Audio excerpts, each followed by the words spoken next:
Gamme de pneus pour le Grand Prix de Belgique très intéressante. Red Bull va prioriser la partie technique et Bernie Ecclestone parle du départ de Christian Horner. Quelque chose de très grave a dû se passer. Tout cela maintenant. Mais avant tout, abonne-toi à la chaîne pour recevoir des nouvelles quotidiennes de la Formule 1. Le prochain Grand Prix est celui de Belgique. Il y a une certaine attente pour voir ce que les dernières améliorations apportées par les équipes vont produire en termes de différence, si tant est qu'il y a une quelconque différence dans la hiérarchie des forces. Très peu probable. McLaren devrait dominer cette fin de saison, tandis qu'il devrait y avoir une lutte pour la deuxième place au classement des constructeurs. Mais le grand détail ici, c'est que depuis le Grand Prix de Russie 2018, Pirelli n'a pas pris le risque de proposer une gamme sautant du pneu dur au pneu moyen. Et maintenant, elle va le faire. Selon ce qui est rapporté, y compris par Pirelli elle-même, nous aurons les pneus C1, C3 et C4, c'est-à-dire qu'on va sauter le C2.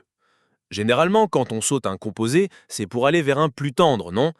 Avant c'était C2 et C4, maintenant ce sera C1, C3 et C4. Et quelle est l'idée? Il y a une logique derrière tout cela.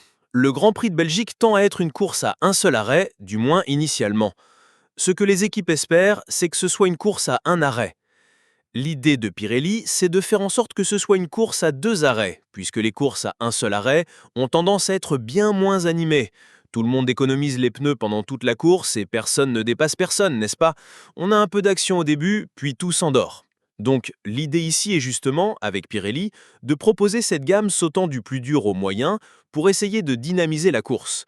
Les équipes devraient encore essayer de faire un seul arrêt, probablement avec le C1 puis le C3, mais ce sera plus difficile.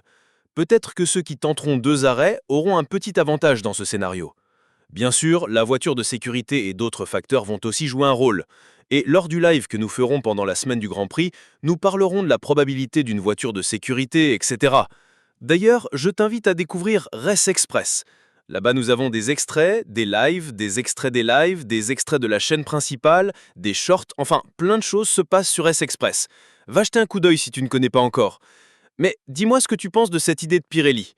Moi, je trouve que c'est une bonne idée. Je pense que pour le Grand Prix de Belgique, ça a du sens. Je vois ça d'un bon œil. Mais peut-être que tu n'es pas d'accord. Dis-le-moi dans les commentaires. Revenons au cas Christian Horner.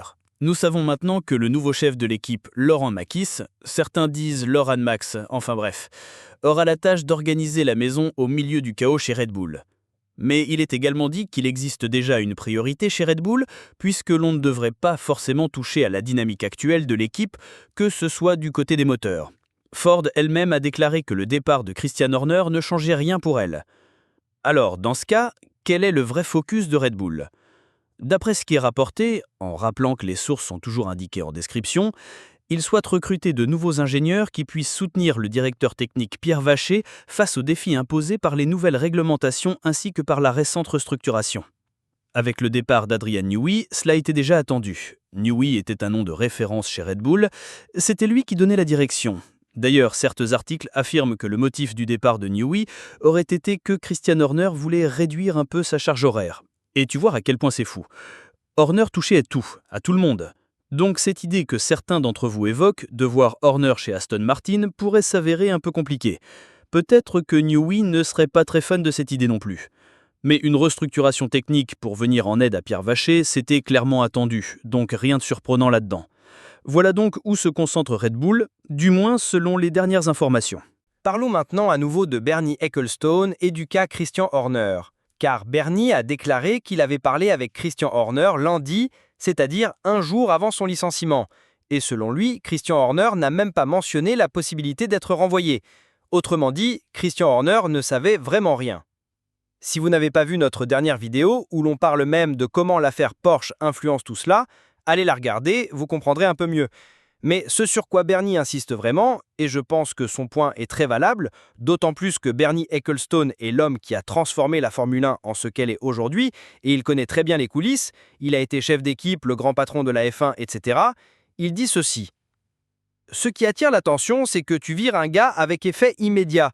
Tu ne renvoies pas quelqu'un avec effet immédiat à moins qu'il ait fait quelque chose de grave. Donc il y a quelque chose de louche dans cette histoire. Si tu voulais juste virer Horner parce qu'il prenait trop de pouvoir, tu pouvais dire qu'il resterait jusqu'à la fin de la saison, qu'il allait terminer une saison réussie, etc., finir ses années chez Red Bull, et c'était bon. Mais non, ils ont décidé de le licencier d'un coup en l'espace de 24 heures. Apparemment, ils ont à peine prévenu Horner, et cela a pris le monde de la Formule 1 par surprise, y compris tous les autres impliqués. Toute la cascade de conséquences à cause de cette affaire. Donc mes amis, si Bernie dit qu'il y a quelque chose de louche là-dedans, moi je le crois. Et je pense que cela a beaucoup à voir avec ce dont on a parlé dans la vidéo d'hier, la partie thaïlandaise et la partie autrichienne. Je veux connaître votre avis dans les commentaires.